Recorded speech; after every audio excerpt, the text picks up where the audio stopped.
never thought about it. I mean, I like boys. I knew the difference between boys and girls, but it was never a competitive thing. We didn't have any girls on the crew, just because it just wasn't current and choice, not because they were keeping them off. Girls were thought not to be strong enough to lug cameras around and lug cables around. That was before we realized how hairy-chested girls can be.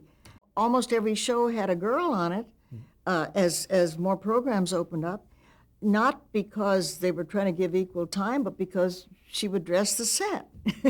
In retrospect, yes, a few years ago, about 5 years ago, I went to Chicago for the Museum of Broadcasting back there, and they had a thing called from My Little Margie to Murphy Brown, which were all the female sitcoms. Well, when we went out for the seminar, the women in the audience were saying, do you know how much damage you did to the women's cause by being one of those silly, flighty housewives?